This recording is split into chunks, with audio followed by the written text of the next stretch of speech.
안녕하세요. 반갑습니다. 단독자입니다. 지난 시간에 이어서 가도록 하겠습니다. 헤센 지방의 전령.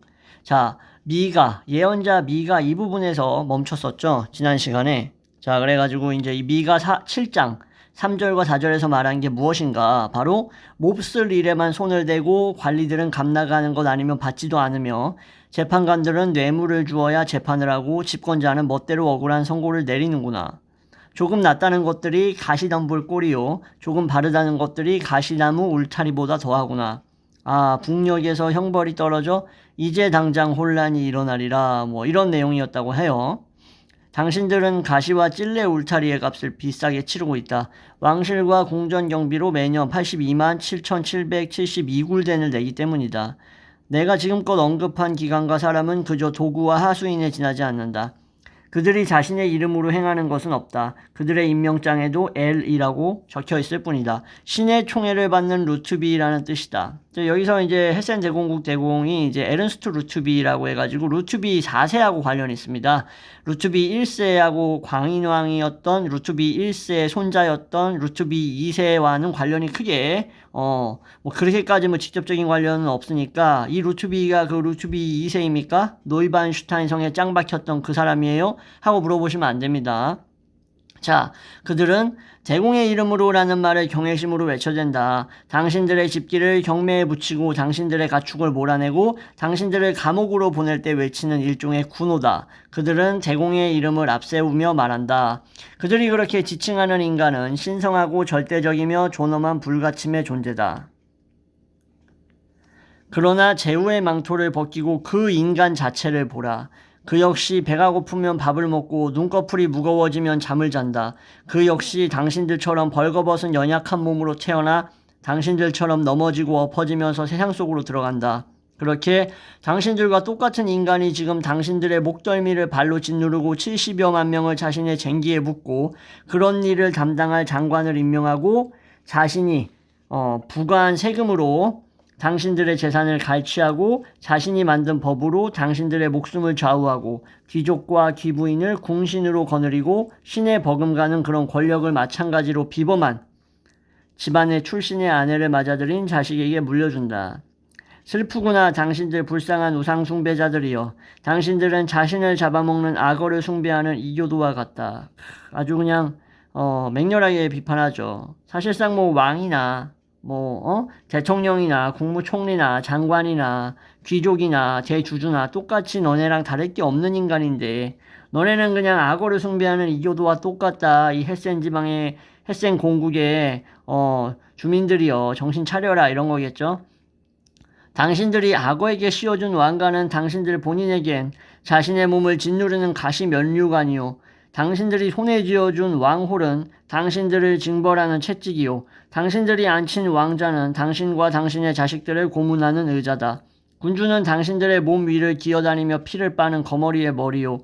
장관들은 거머리의 이빨이요. 관리들은 거머리의 꼬리다. 고관제작을 꿰찬 귀족들의 개걸스러운 배는 군주가 땅에 부착시켜 놓고 피를 빠는 사열단지다. 군주의 법령 아래 찍힌 L자는 우리 시대의 우상숭배자들이 경배하는 짐승의 표식이요. 군주의 망토는 궁정의 신사숙녀가 유욕에 빠져 뒤엉켜 구르는 양탄자다. 그들은 훈장과 휘장을 종양을 가리고 고급 천으로 나병에 걸린 몸뚱이를 덮는다. 민중의 딸들은 그들의 하녀이자 매춘부요. 민중의 아들들은 그들의 하인이자 군인이다. 언제 다름슈타트로 가거든 높으신 양반들이 당신들의 돈으로 어떻게 즐기는지 보라. 그런 다음 굶주리는 당신의 아내와 자식들에게 이야기하라. 당신들의 땀으로 염색한 옷이 얼마나 아름다운지, 당신들의 굳은 살 박힌 손으로 재단한 리본이 얼마나 우아한지, 민중의 뼈로 지은 저택이 얼마나 으리으리한지.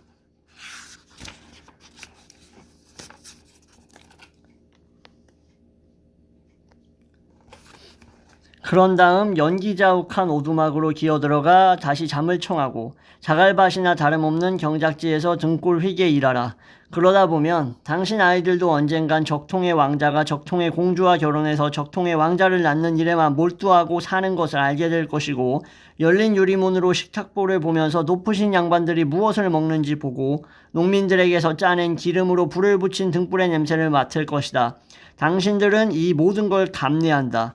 참 이런 거를 그냥 알면서 감내하는 건지 몰라서 모르니까 감내하는 건지는 모르겠지만 어쨌든 어리석게 감내하고 있단 거예요. 그 나쁜 놈들이 당신들에게 이 정부는 신에게서 왔다. 뭐 왕권 신수설 같이, 그죠?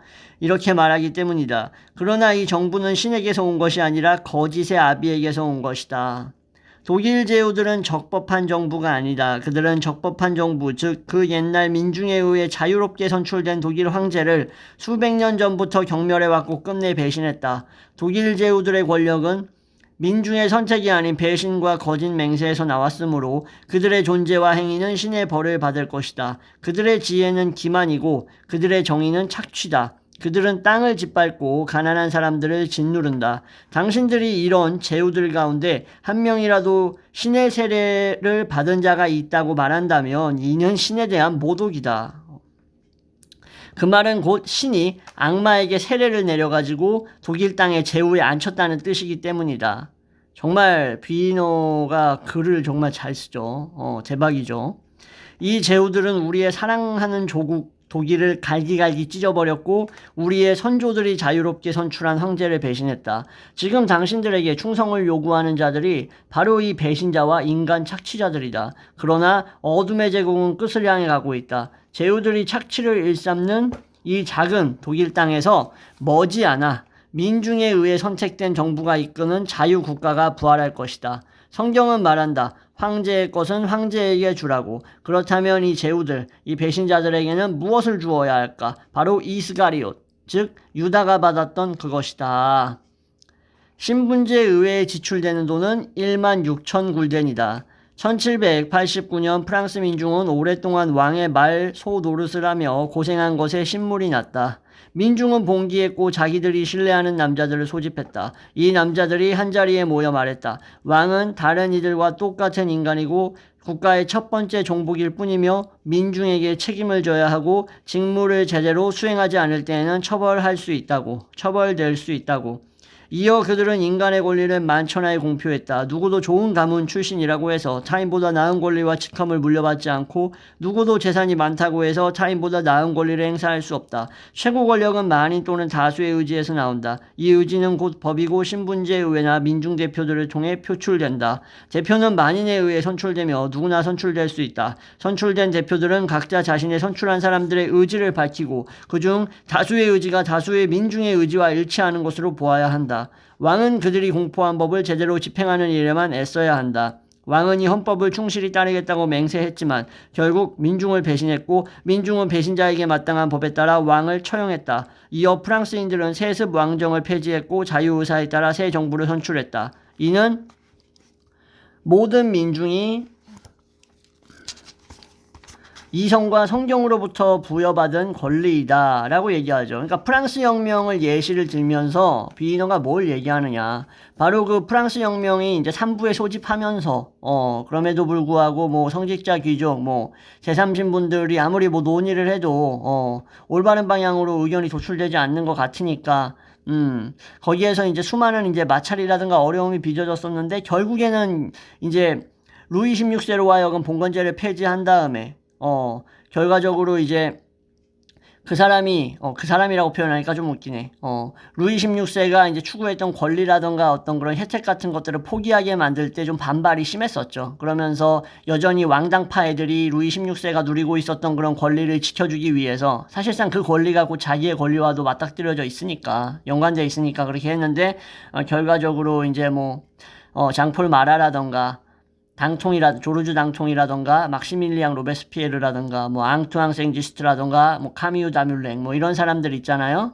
이런 사람들이 결국에는 그 투쟁과 그들의 뭐 노력이라고 표현하는 게 맞겠죠. 물론 뭐 자코뱅 클럽의 어떤 폭력성 이런 것들은 좀 차치하고 말을 하더라도 그들이 이제 결과적으로 이제 뭐 지롱들 몰아내고 산악파 해가지고 결과적으로 이제 자코뱅의 집권이 일어나면서 국민공회뿐만 아니라 국민의회에서 이제 국민공회 됐고 국민공회에서 공안의원회 해가지고 공안의원회 의원들이 결국에는 잡아챈 거 아니겠어요? 정치를 이제 물론 나중에 이제 테르노미르 반동 쿠데타에 의해 가지고 이제 로베스피에르가 이제 실각하고 처형당하고 뭐 쟁기스트도 같이 로베스피에르의 뭐 거의 뭐 오른팔과 같았으니까 같이 죽음 당하고 뭐 이러면서 했는데 뭐 결과적으로 봤을 때는 뭐 그렇게 됐지만 결과적으로 봤을 땐 그렇게 됐지만 그 과정에서 그 과도기적이고 아주 복잡한 과정에서 결국에는 이 봉건제라던가 이런 거에 어떤 씨앗 이 뭐라고 표현해야 될까? 그동안 캐캐묵어왔던 그 악습 같은 것들을 많이 벗겨냈죠. 그리고 인권선언문, 그 유명한 인권선언문 있잖아요. 자유와 평등을, 논한 그 인권선언문도 결국에는 이제 채택하게 되었고, 초반에 이제 루이 16세가 그거에 대해서 다시 이제 재고해보겠다. 재가를 하고 다시 평가하겠다고 얘기했지만, 결과적으로 로베스피에르 같은 경우에는 계속 그거에 대해서 반대를 했죠. 꿋꿋하게. 뭐, 의회 의원들이 뭐, 그 당시 이제 국민의회라고 볼 수 있는데, 국민의회라던가 이제 이런 의원들이 계속해서 로베스피에르한테 반기를 들었지만, 로베스피에르 같은 경우에는 꿋꿋이, 소수, 즉, 반대 입장을 표명하면서, 왕의 권한의 축소와 그러한 부분들에 있어서 끝까지 주장을 했기 때문에 그가 또 역사의 이름을 남기긴 했는데 결과적으로 혁명 정신에 대한 배반으로서 나중에 좀 악평가를 받긴 하죠. 막시밀리앙 로베스피에르가 이 부분에 대해서는 이제 제가 나중에 또 자세하게 다루도록 하겠습니다. 할 말이 참 많습니다. 뭐 이런 부분에 대해서는 그리고 뭐 퇴양파라더니 뭐 지롱드라느니 뭐 이런 것들이 있어요. 파가 이제 중도 우파냐 좌파냐 막 이러면서 나뉘는데 되게 복잡합니다. 복잡한 부분들도 나중에 또 기회가 되면 다룰 수 있도록 하겠습니다. 아무튼 근데 제가 이렇게 길게 얘기했는데 중간에 이게 뭘 의미하는 거냐면 사실상 프랑스 혁명의 어떤 그런 샹킬로트들이라든가 민중들 서민들이 일어나가지고 민중의 손으로 국왕을 처형하고 이렇게 봉건제를 뒤집어 엎었다라는 것이 당시에 유럽 제국은 전부 다 왕당파나 아니면은 봉건제라던가 아니면은 이제 군주제 국가들이었기 때문에 뭐 오스트리아뿐만 아니라 뭐 프랑스가 아니지 독일 뭐 스페인 이런 나라들 다 주변 나라들 있잖아요. 그런 나라들이 전부 다 군주제였기 때문에 프랑스에서 일어났던 이 일종의 민중 소요 사태이자 혁명에 대해서 아주 기겁을 했어요. 특히 오스트리아 같은 경우에도 상당히 기겁을 했거든요. 근데 결과적으로는 어떻게 됐다? 그 정신이 계속 유지가 되면서 지금 우리나라뿐만 아니라 다른 나라 유럽의 어떤 자유정신을 상징하는 어떤 그런 국가들이 형성되는데 큰 기여를 했다라고 볼 수 있겠죠. 물론 뭐 이 중간에 등장했던 나폴레옹, 브리메르 쿠데타를 통해서 집권을 했던 우리 포병대위, 포병소위라고 해야 되나? 포병대위 나폴레옹이 결과적으로 또 뭐 혁명의 배신자다 막 이렇게 얘기하는 사람도 있는데 그거는 조금 관점에 따라서 또 다르게 해석될 수가 있는 거니까 아무튼 자꾸 이런 얘기하다 보면 이 비이너의 헬센제방의 전령이라는 책의 마무리 짓기가 어려워지니까 다시 돌아가서 시작하겠습니다. 그래서 유럽의 이제 나머지 왕들은 프랑스 민중의 위력에 경악했을 뿐만 아니라 처음으로 처형당한 왕의 시신을 보면서 자신들의 목도 부러질 수 있고 착취당하는 신민이 프랑스인들의 자유의 외침에 우리도 저렇게 해야겠다 하고 깨어날 수도 있다고 생각했다. 제가 말씀드린 부분 그죠? 그리고 정부와 입법자가 민중에 의해서 선출된 거지 신의 채택과 신의 선택과 계시를 받아가지고 왕권 신수설 마냥 그렇게 신내림을 받아서 선출된 게 아니다라는 그런 정신들이 이제 프랑스의 인권선언문에도 드러나듯이, 그렇게 이제 확고하게 자리 잡게 되었죠. 그게 유럽에 엄청난 영향을 끼쳤고, 그리하여 막대한 장비와 무기로 무장한 채 사방에서 프랑스로 쳐들어갔어요. 왜 쳐들어갔겠어요? 왕을 어떻게 죽일 수 있냐 이거지. 유럽 사회, 군주국가에서는 이걸 이해할 수 없었기 때문에. 게다가 지방귀족과 상류층까지 상당수 그들에게 동조했다. 그의 격분한 민중은 힘껏 떨치고 일어나 배신자들을 제압하고 왕들의 용병을 섬멸했다. 이제 막 도전하는 여린 자유는 전제군주의 피를 먹고 자랐으며 자유의 목소리에 왕들은 공포에 떨고 민중을 환호성을 질렀다. 그러나 프랑스인들은 아직 여리디 어린 자유를 나폴레옹이 자신들에게 선사한 명성과 맞바꾸었고 그를 황제 자리에 앉혔다. 제가 말씀드린 부분이잖아요.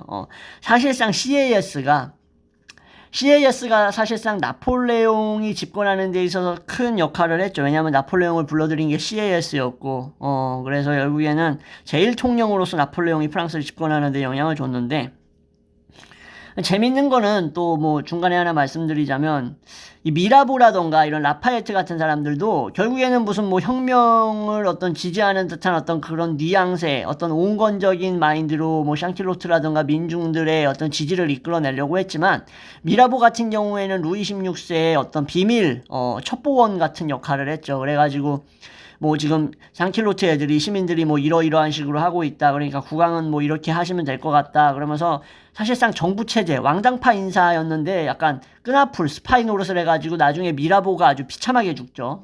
그래가지고 초반에는 이제 뭐 국민의회, 뭐 공회 이런 시절에는 이제 미라보가 그런 낌새를 지니고 있었다라는 거를 극소수의 의원들만 눈치를 챘었는데 이제 나중에 가면서 미라보의 이제 본질이 드러나면서 프랑스 민중들이 아주 극대노 해가지고 미라보를 처참하게 죽게 만들죠. 자, 아무튼 그 당시가 진짜 그랬습니다. 뭐 급진파, 온건파, 막 자코뱅, 지롱드, 막 이러고 뭐 왕당파, 막 이런 애들 막 섞여가지고 막 정신 없었어요. 자, 아무튼 프랑스인들은 아직 나폴레옹 여기 얘기했고 그러자 전능한 신은 프랑스가 세습 왕정의 우상 숭배에서 벗어나가지고 인간을 자유롭고 평등한 존재로 창조한 자신을 섬기게 하기 위해서 전능한 신께서 황제의 군대를 러시아에서 얼어 죽게 만들었고 이게 그거죠. 나폴레옹의 러시아 원정을 얘기하는 거죠. 러시아에 갔는데 어땠어요? 모스크바 갔는데 어땠어? 비어 있었잖아. 그죠? 그러니까 나폴레옹이 이게 뭐지? 왜 열심히 개고생해서 왔는데 아무도 없지? 이렇게 돼버린 거 아니에요. 그리고 프랑스를 카자흐 기병의 가죽 채찍으로 징벌했으며 프랑스인들에게 부르봉가의 뚱보들을 다시 왕으로 내줬다. 이거 루이 필리프인가? 그럴 겁니다. 갑자기 이거 이거 누구였는지 생각이 안 나는데 부르봉가의 뚱보가 루이 18세일 거예요 아마. 자, 징벌의 시간이 지나자 용맹한 남자들은 1830년 7월 배신자 샤를 10세를 국외로 추방했다. 아니 분명히 나폴레옹 때문에 약간 배신감 느꼈는데 또다시 왕정 복고야? 이래가지고 이제 빡쳐가지고 추방시켰고 그럼에도 해방된 프랑스는 또다시 반세습 왕정으로 돌아섰고 위선자 루이 필리프의 손에 새로운 징벌용 채찍을 쥐어주었다. 그런데 그러니까 부르봉 왕가가 완전히 이제 척결이 안 됐기 때문에 이러한 상황이 이제 발생을 했던 거죠. 루이 16세에 모가지만 딴 거죠, 사실상. 그런데 샤를 10세가 왕위에서 쫓겨났을 때 독일을 비롯해가지고 온 유럽이 크게 기뻐했고 억압받던 독일 지방의 주민들은 자유의 투쟁에 나섰다. 제후들은 민중의 분노를 비켜갈 수 있는 방법을 논의했고 그중 교활한 자들은 이렇게 말했다. 우리 권력의 일부를 내놓읍시다. 그래야 나머지를 지킬 수 있습니다. 우리 권력의 일부를 내놓아서 민중들이 화가 난 걸 좀 가라앉혀 봅시다. 그렇게 해서 이들은 민중 앞에 나와 말했다. 우리는 그대들이 쟁취하고자 하는 자유를 선사하고자 한다. 그러면서 두려움에 떨며 권력의 일부를 던져주고는 자신들의 자비로운 은총에 대해 얘기했다. 안타깝게도 민중은 그들의 말을 믿고 물러섰으며 그로써 독일도 프랑스처럼 또 기만당했다. 항상 있잖아요. 우리나라 정치도 보시면 뭐 그냥 구라의 연속이잖아요. 똑같은 방법이었던 거예요. 똑같은 방법, 똑같은 수단, 똑같은 방책, 위기 모면. 이유는 분명하다. 현재 독일 헌법을 보라. 어떤 꼴을 하고 있는가? 제후들이 알곡을 털어내고 남은 빈 지풀에 불과하지 않는가? 신분제 의회라는 것은 어떤가? 제후와 장관들의 탐욕에 어쩌다 한두 번 제동을 걸기는 하지만 자유의 견고한 이러한 성을 세우기에는 한없이 느린 우마차에 불과하다. 또 우리의 선거법은 어떤가? 대다수의 독일인의 시민권과 인권을 심각하게 침해하고 있다. 대공국의 선거법을 생각해보라. 그에 따르면 아무리 올곧고 선한 생각을 가졌다 하더라도 땅이 많지 않은 사람은 선출될 수 없는 반면에 당신에게 200만 굴덴을 훔치려고 했던 그롤만 같은 사람들은 선출된다. 그뿐만이 아니다. 대공국의 헌법을 생각해보라. 헌법 조문에 따르면 대공은 신선하고 책임이 면제된 불가침한 존재다. 또한 가족에게 자기도 세습한다. 게다가 신분제 의회를 소집하는 것은 물론이고 연기하거나 해산할 수도 있다. 의회는 어떤 법률도 제출하지 못하고 법을 만들어 달라고 빌어야 하며 법을 공포할지 말지 거부할지 여부는 제후의 임의에 맡겨져 있다. 그러니까는 뭐 반쪽짜리 자유? 사실상 명분뿐인 자유 이런 거죠. 제공이 가진 권력은 무제한에 가깝다. 여전히 뭐 입헌군주제 채택하겠습니다. 입헌군주제를 해서 법에 입각해서 헌법에 의거해서 민중들의 자유를 보장하고 다스리겠습니다. 어찌 보면 눈속임이 아닐까라고 보는 거죠. 비인호 입장에서는. 다만 의회의 동의 없이 새로운 법을 만들거나 세금을 부과하면 안 될 뿐이다. 하지만 그마저도 어떻다? 유명무실하다. 제공이 어쩔 때는 의회에 엿먹으라 하고 아랑곳하지 않고 어떤 때는 제후의 권력을 뒷받침하는 옛 법만으로 충분해서 새로운 법이 필요 없기 때문이다. 참으로 한심하기 짝이 없는 헌법이 아닐 수 없다. 그런 헌법의 메인 의회에 도대체 무엇을 기대한단 말인가. 의회가 결연한 민중의 동지들로 구성되어 그 안에 민중의 배신자는 없다 하더라도 비겁한 겁쟁이들이 있어가지고 목소리를 못 내고 변화를 못 시키면 뭘 기대하겠는가. 네, 여기까지 오늘은 읽도록 하겠습니다. 그래가지고 이제 참 저는 뭐 여담이지만 이런 기존의 체제를 완벽하게 갈아엎고 새로운 체제를 만들고 물론 그 새로운 체제도 문제를 발생시키고 역기능이 있겠지만 그럼에도 이전의 어떤 좋지 않은 모습과 그런 퇴폐적이고 캐캐묵은 그런 것들을 답습하지 않으려는 그런 혁명가들의 정신을 저는 정말로 위대하고 높게 평가합니다. 그래서 그런 사람들을 제가 되게 좋아해요. 그 사람이 뭐 좌파니 우파니 사회주의자니 자유주의자니 어떤 정신을 갖고 있니 뭐 이런 것들과는 무관하게 그 사람의 사상과 정신력, 행동력, 마인드, 환경 이런 것들 그것을 극복하기 위해서 무엇을 했는가 이런 것들 있죠. 그게 바로 다시 한번 말씀드리지만 뭐다? 인간을 위인으로 위대한 인간으로 만드는 것이다 라는 말씀 다시 한번 드리면서 영상 마무리하겠습니다. 다음 영상에서 다시 또 찾아오도록 하겠습니다. 감사합니다.